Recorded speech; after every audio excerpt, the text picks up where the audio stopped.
The snow is finally melting in Minneapolis. It's a good day to go thrifting. On today's trip to the thrift store, I found this mid-century table. It was in rough shape, but it was marked at only $15, so I took it home for some restoration. This one needed a little bit of everything. The finish was in bad shape, so it would need to be stripped and refinished. There were a couple of places where the veneer had come off. Those would need to be patched. The top was a plastic laminate, and one corner of it had been crushed. Since the laminate wasn't that attractive in the first place, and since the corner was damaged, some nice new walnut veneer would be a big improvement.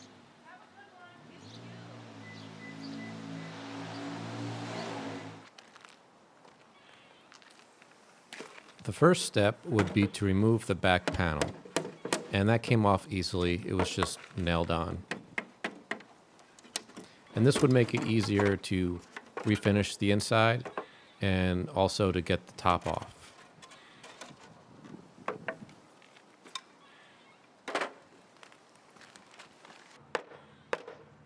Once the back was off, I could remove the top. And to do this, I just got a rubber mallet and gave it a few whacks. One side came off really easily, but the other side was a bit more stubborn, and I just had to keep pounding it until I could get it off. And some of the particle board underneath the laminate did come off during this process, and I would need to glue those back on later.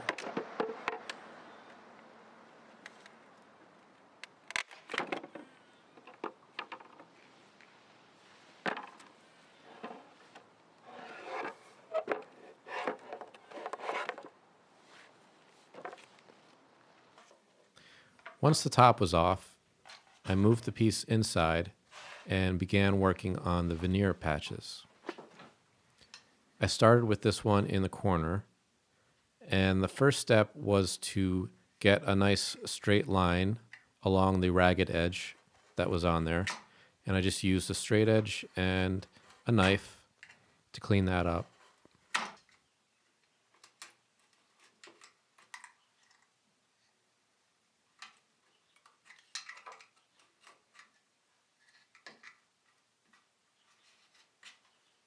And part of the substrate had come off towards the bottom, so I needed to also make a clean line there so I could put a piece of veneer in there to make the surface level, all one height, so that I'd have a nice surface to glue the new veneer onto.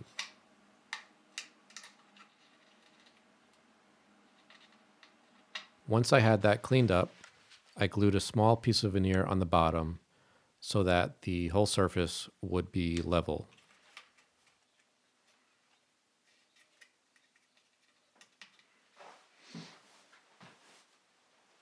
And then I could glue the top piece of veneer on. I'm using super glue to glue it on, and you could also use wood glue. But in this case, since it was a small patch, I decided to just use super glue to speed up the process a little bit. I probably wouldn't use super glue on a larger patch or something that was a little more complicated shape because I would want more time to position it correctly before the glue dried.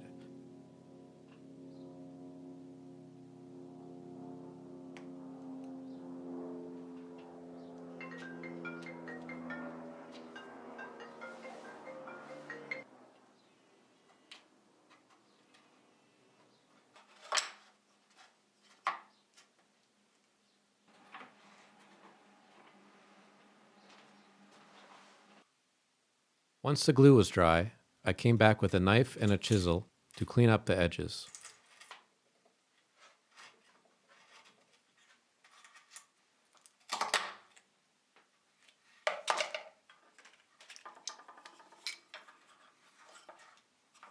Here I'm backing it up with a piece of wood just to try to prevent tearing off any veneer with the knife.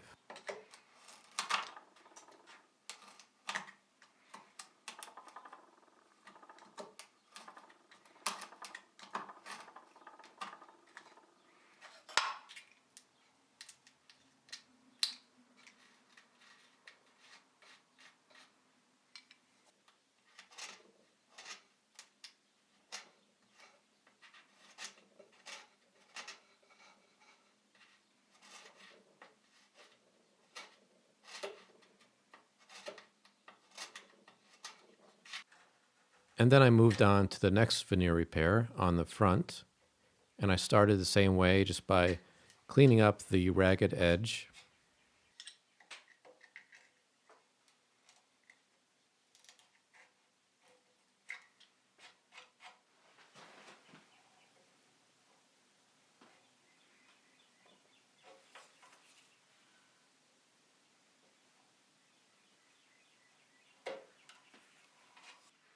Since this piece is in the front, in a pretty visible spot, I scraped away some of the finish to get a better look at the grain lines and see if I could find a piece of veneer that came close to matching the grain on there. And it turns out there really weren't many grain lines in this particular spot. So I found a piece of veneer without a lot of grain pattern on it, which also happened to be a bit lighter color than the other veneer, but I would address that later with some stain. And then it was time to glue in the new piece of veneer, and again I used super glue for this. And I also put a little piece of veneer in this other little ding in the corner. And I chose to do the veneer repair before stripping the finish, just in case I get any glue squeeze out that gets onto the surrounding wood. It will be easier to get that off if the finish is still on there. And if the finish was already off, then that glue would just soak right into the wood that I just cleaned up, just creating more work. So I feel like this is usually a better way to do it.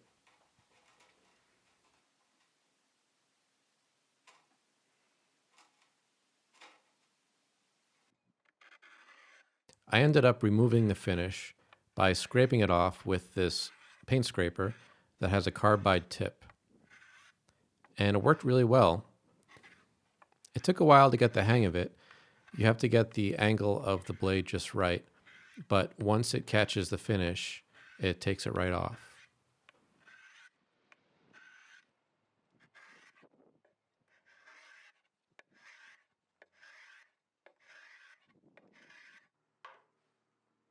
Here I'm scraping the inside of the piece, and this would not have been possible if the top and the back were still on.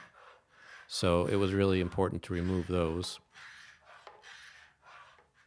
If I couldn't remove those, then I probably would have used a chemical stripper in this section. But the scraper is nice because you don't have to clean up any stripper goop afterwards.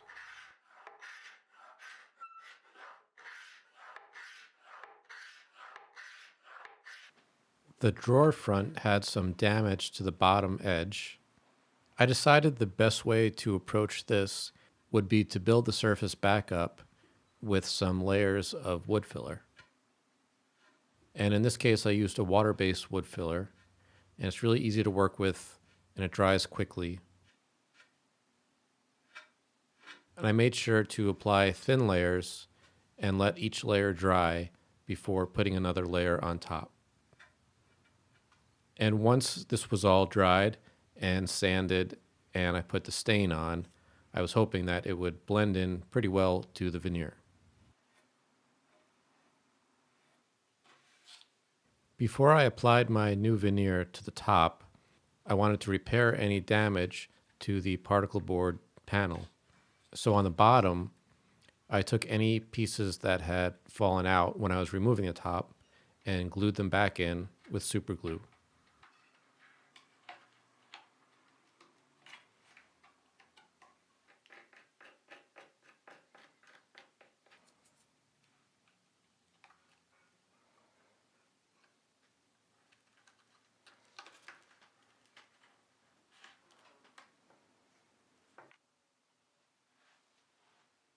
And on the top, I wanted to fill in that one corner that had been damaged. So I used some epoxy putty, and it's a two-part putty, and you just knead the two parts together until it's a consistent color.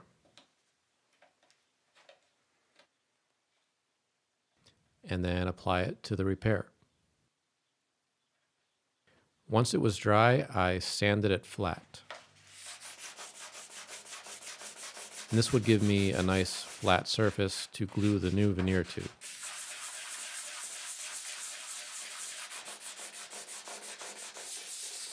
I also sanded all of the laminate on the top because I wanted to get rid of the glossy finish that was on it so that the glue would stick better when I glued the veneer down.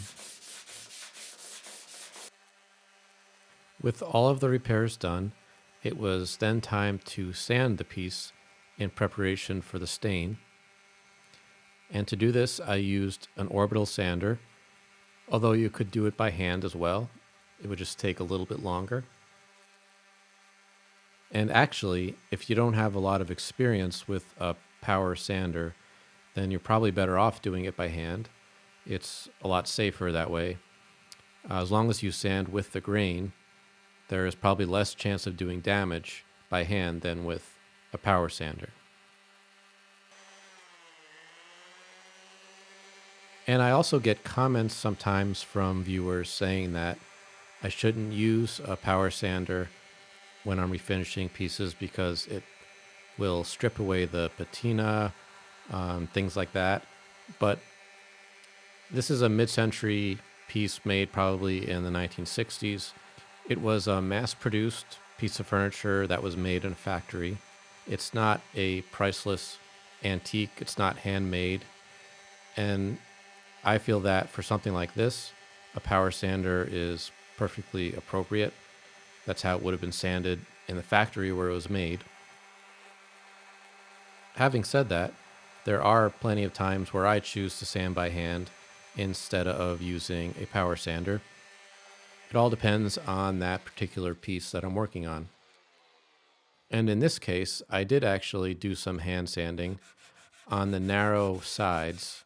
If I had used the power sander here, it would have been too easy to do damage by sanding off the veneer, especially along the edge, just because it's such a small surface area and the sander is so big. I wanted to address the veneer repair in the front because the veneer was so much lighter than the rest of the piece. And as you can see here, when you wet it down, it's a pretty stark contrast. So I wanted to stain that piece a little bit just to give it a little head start and make it a little bit darker so that it wouldn't stand out so much once the piece was finished.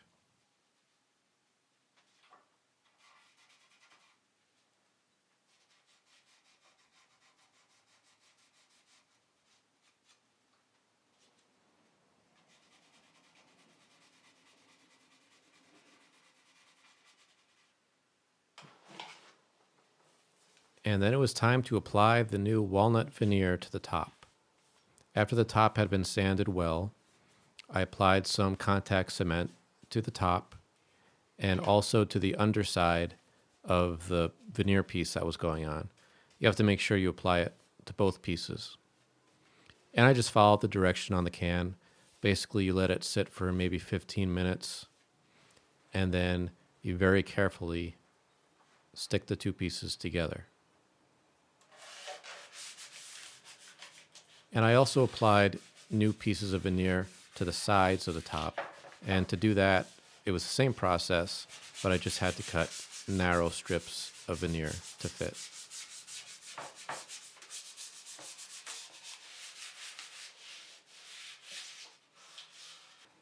Then I took this piece of wood that had one edge that had been slightly rounded over and applied plenty of pressure to the top to make sure the two pieces were firmly glued together.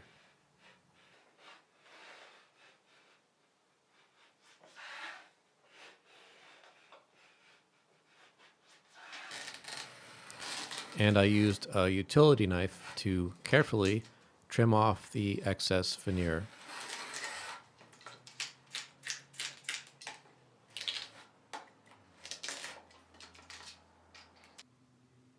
For the stain, I decided to use a gel stain, and the color is called Candlelight. And I applied it with a foam brush, and I just wiped it on.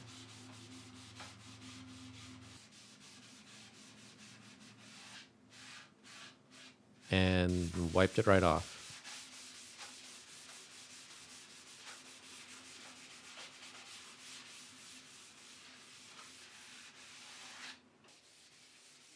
I used the same gel stain on the top, but I did need to apply 2 coats to the top. It was just a little too light with 1 coat. It didn't match the rest of the piece. But once that second coat went on, it looked great.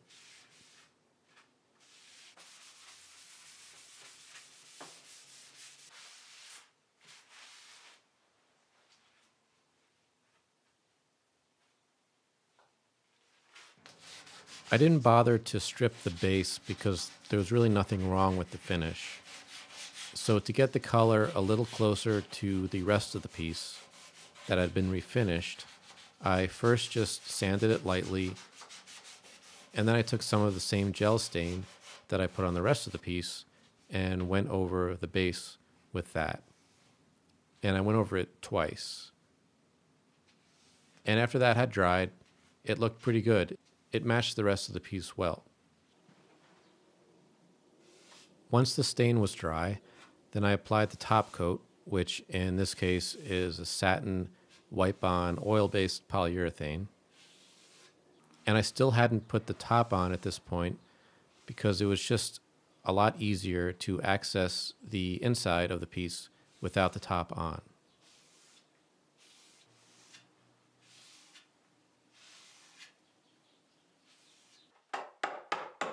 When I removed the top, a couple of the dowels that held it in place broke off, and there was half stuck in the top and half stuck in the bottom portion. So before I put the top back on, I had to drill out these holes so that I could put new dowels in. And I just used the appropriate size drill bit, which I think in this case was 3/8, and just carefully tried to find the center of the hole and drill it out.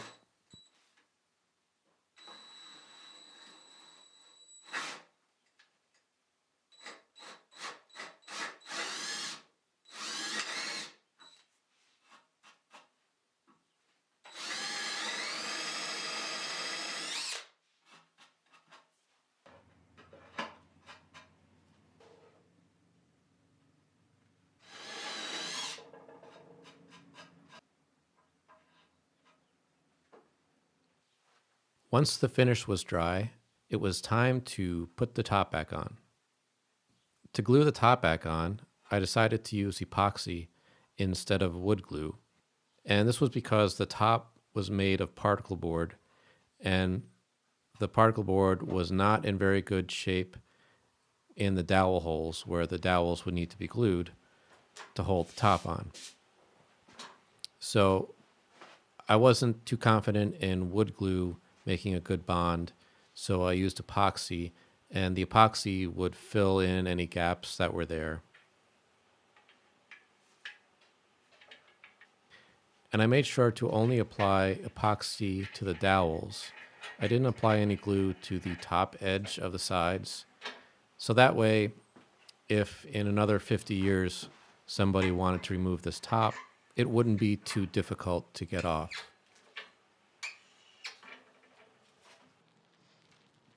And here it is, all finished.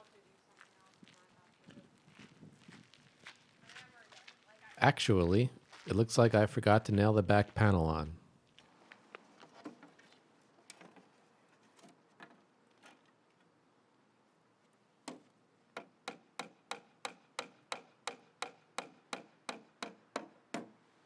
Now it's finished.